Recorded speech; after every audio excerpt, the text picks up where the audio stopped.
Excellency Lorenzo Galanti, Ambassador of Italy to Thailand, Cambodia, and Laos. Thank you, Your Excellency. Thank you very much.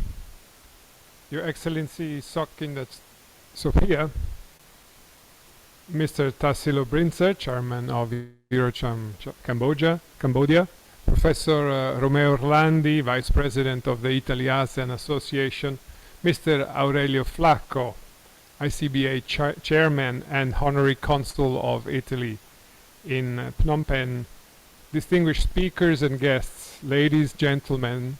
I see many friends in the speakers list and on the screen, and it is my distinguished pleasure to join you for this webinar on Cambodia and Italy to discover opportunities for business collaboration.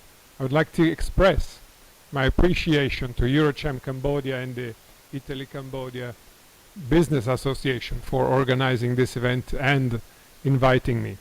In fact, Italy looks with increased attention to the ASEAN region and to Cambodia. As a testimony of its friendship with Cambodia, Italy is donating 1,056,000 doses of anti-COVID-19 vaccines from AstraZeneca, and this donation will be delivered towards the end of this month. This is also a testimony to Italy's determination to concretely support the Cambodian people and the efforts conducted by the authorities of Cambodia in their effective struggle to ensure the maximum safety of its population, including non-Cambodian nationals. And among them are also several Italians who have made their kingdom their second home. Cambodia's COVID-19 containment, impact management, and vaccination policy has been widely praised. And as of today, I understand that about 92.5% of the population have been fully vaccinated.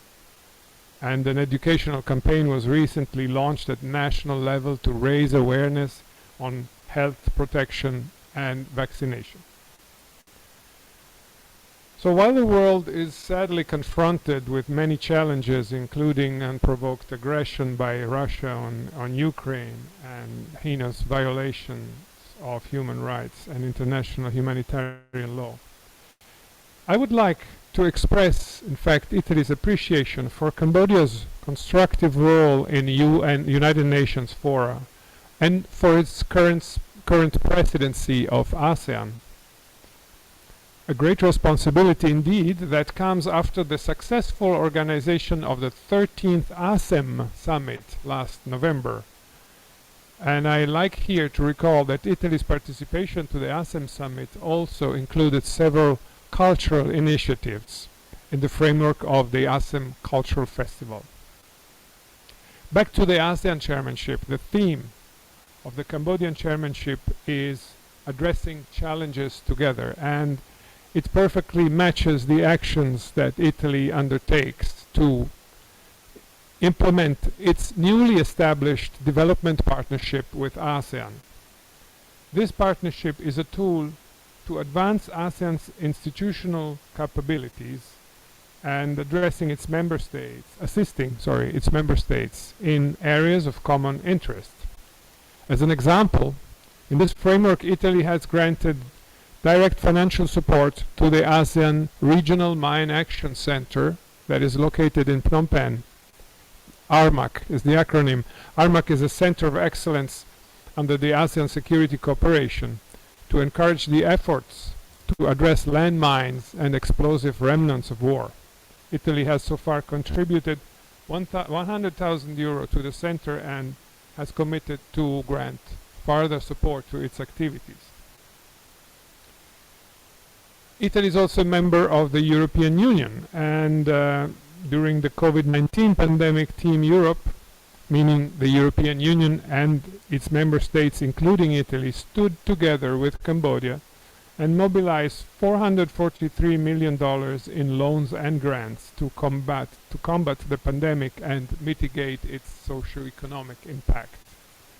Now, as we reopen our countries and societies and learn to live with COVID, The European Union has announced a cooperation envelope of $170 million in grants for the period 2021 to 2024 to support Cambodia's path to recovery.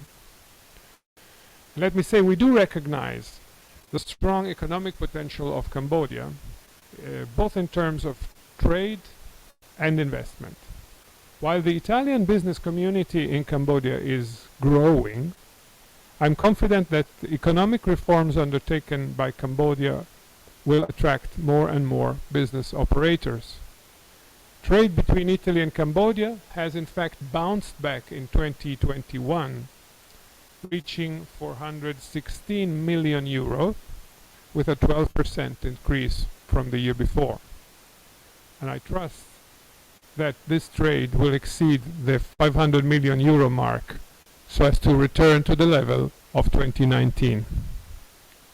Italian companies, as was mentioned earlier, have plenty to offer. They can offer their consolidated experience and know-how on a wide range of sectors such as agro-industry, manufacturing, energy, infrastructures, which can also contribute to sustain the long-term growth and sustainable development of Cambodia.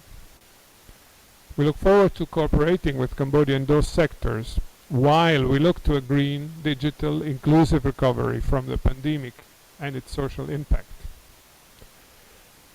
In this context, we also encourage the authorities of Cambodia to support the candidature of Rome to host the World Expo in 2030.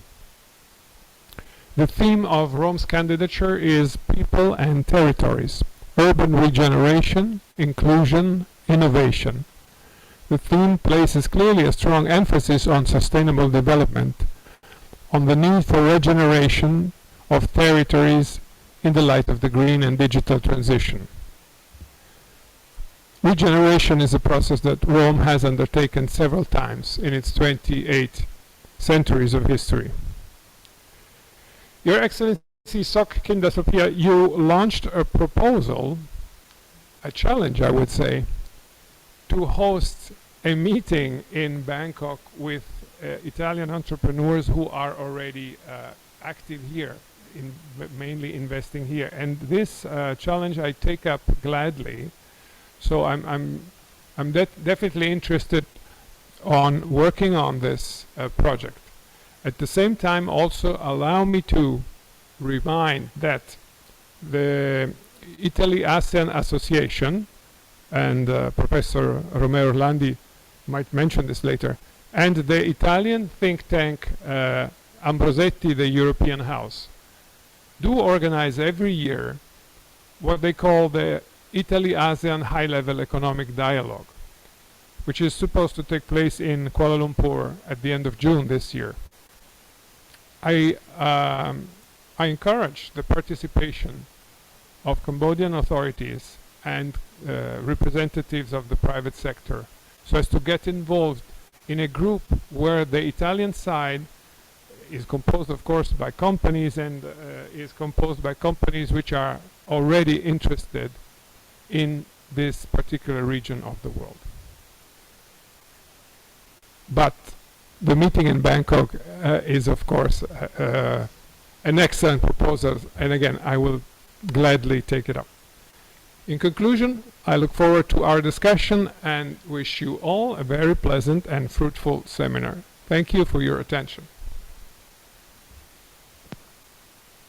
Thank you, Your Excellency Lorenzo Galanti, for your keynote speeches.